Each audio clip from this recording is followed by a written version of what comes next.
Welcome to our channel. నేను పద్మిని, ప్రస్తుతంతో పాటు senior journalist అలాగే పొలిటికల్ అనలిస్ట్ ఇమ్మంది రామారావు గారు ఉన్నారు. మాట్లాడదాం. సార్ నమస్తే. సార్ నమస్తే మేడం. సార్, అక్క గెలుస్తుంది అనేది ఒక మాట తెగ వైరల్ అవుతూ ఉంది. అవినాష్ రెడ్డి మీద అక్క గెలుపు తథ్యం అనే మాట గట్టిగానే వినపడుతోంది. అటు లోకల్ రిపోర్ట్స్ కావచ్చు, లోకల్ గా చేసినటువంటి సర్వేస్ కావచ్చు, జగన్ గారు చేయించినటువంటి సర్వేలు కావచ్చు, అవినాష్ రెడ్డి మీద ఖచ్చితంగా షర్మిల గెలిచేటటువంటి పరిస్థితి ఉంది అంటూ చాలా జోరుగానే ఈ మాట వినిపిస్తుంది. అటు ఆయనపై ఉన్నటువంటి నెగటివిటీ బాగా, అంటే ఆయనపై చేసినటువంటి నెగటివ్ ప్రచారం అనుకోవచ్చు, నెగటివిటీ అనుకోవచ్చు, చాలా ఎఫెక్ట్ చూపించింది అని చెప్తున్నారు.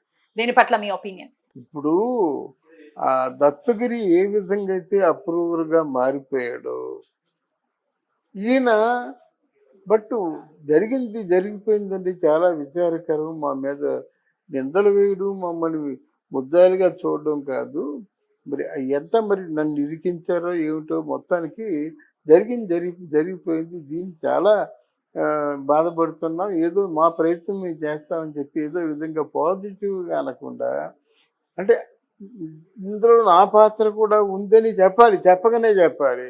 ఆవిడ గంగిరెడ్డి, భాస్కర్ రెడ్డి, ఇంకెవడో శివకుమార్ రెడ్డి, వీళ్ళందరూ ఉన్నారంటే వాళ్ళు కాదు కదా. దస్తగిరి ముందే వెళ్ళిపోయాడు. చాలా వీళ్ళందరికంటే చాలా తెలివైన వాడు దస్తగిరి. అంటే ఇలా పొడిచాం, 17 సార్లు గొడ్లతో నరికాము, ఆ 18వ నీ కత్తితో పొడిచాను అంటే హృదయ విదారకంగా చెప్పాడు ఆయన. చెప్పిన తర్వాత ఈ కేసుని క్రిమినల్ ఎక్స్పర్ట్ చేత ఉంచి వీళ్ళు కూడా మారిపోతే శిక్ష తగ్గేది. ఎప్రూవర్గా కాకుండా దీంట్లో మేము కూడా ఉన్నామండి, మా తెలియకుండా మేము ఇరుక్కుపోయామని ఏదో చెప్పినట్టయితే వాళ్ళు ఇంత ఉండేది కాదు. దాన్ని జగను ఈగోగా తీసుకున్నాడు. ఒక ముఖ్యమంత్రిగా ఉంటుండగా నిన్ను కాపాడలేకపోయినా అని ఒకటి. రెండోదేమో ఇక్కడ పొరపాటుగా బాగా వాళ్ళని 3rd డిగ్రీ ఉపయోగించి గట్టిగా వేధించినట్టయితే ఎక్కడ భారతీయ పేరు బయటపడుతుందో అనే పెద్ద ఆలోచన ఆయనకి. ఎందుకంటే వాళ్ళకి ఉన్నటువంటి మధ్య జరిగిన సంఘటనల ఆధారంగా చెప్తున్నాను నేను. 4 గంటలకే ఫోన్ వచ్చింది.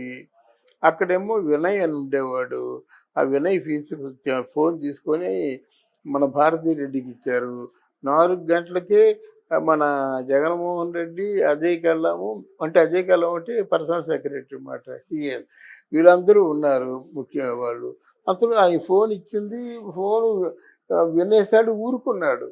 దాని తర్వాత 40 నిమిషాల పాటు భారతీరెడ్డి ఫోన్ మాట్లాడుతూనే ఉన్నాడు. ఎవరు? అవినాష్ రెడ్డి అని అనుకోవాలి.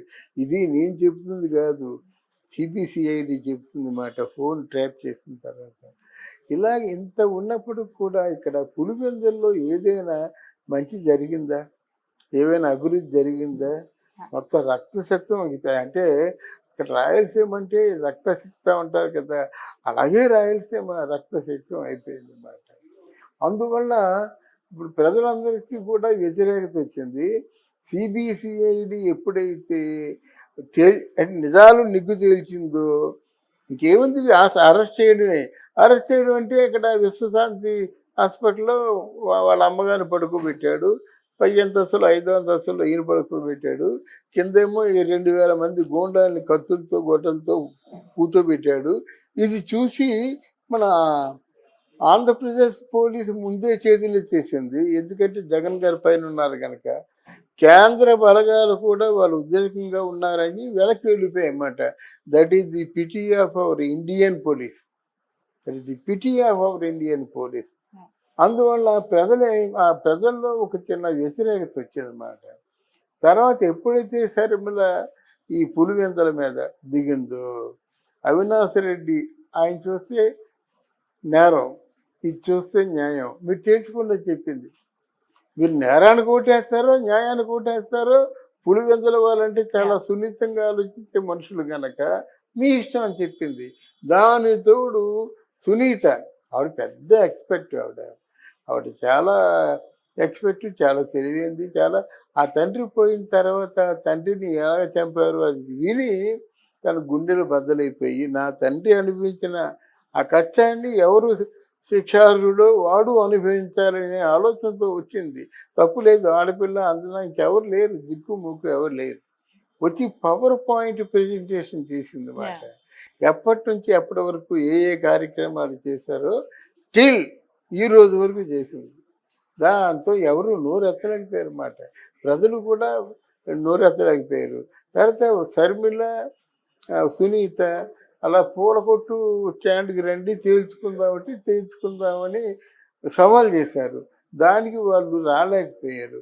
ఒక ఆడపిల్ల చేతిలో ఓడిపోయినట్టుగా ఉంటుందని ఆ సవాలుకి ప్రతి సవాలు నోటితో చెప్పారు కానీ భౌతికంగా చెప్పలేదు వాళ్ళు.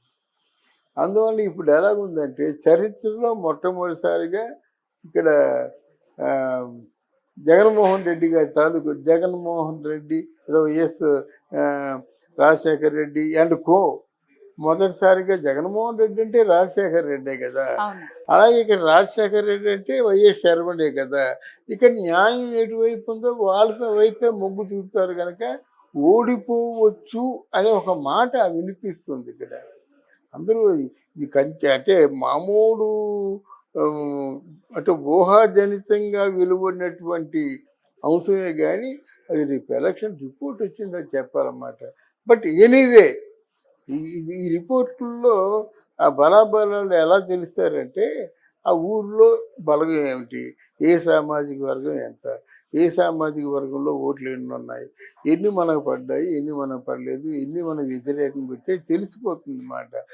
ఆ విధంగా అంటే ప్రాంతీయంగా ఆ ఊర్లో వాళ్ళు మామూలుగా తెలుసుకున్నటువంటి ఓట్ల సంఖ్యను బట్టి వాళ్ళు చెప్తారన్నమాట. నెంబర్ 1 షర్మిల గెలిచేది గెలిచేస్తుంది. మాత్రం పక్కా అని చెప్తూ ఉన్నారు. అదే కదా అదే అంటే గెలిచేది పక్క అనకపోతే ఇక్కడ మా ప్రత్యర్థిగా ఉంటున్నటువంటి అవినాష్ రెడ్డి కూడా తక్కువ వాడు కాదు కదా. వరుస పెట్టి 1000 మందిని నరికేస్తాడు ఆయన. ఆయనకి అంత పవర్ ఉంది. అలా కత్తి తీసాడంటే నరికేస్తాడు, అమాయకంగా మొహం పెట్టగలడు. అంతటి పౌరుషవంతుడు ఆయన.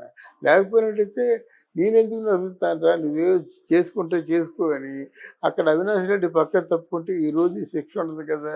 నువ్వు లేకపోతే ఇంకొకరిని పెట్టుకుంటాడు, వాడు బాధపడేవాడు అన్నమాట.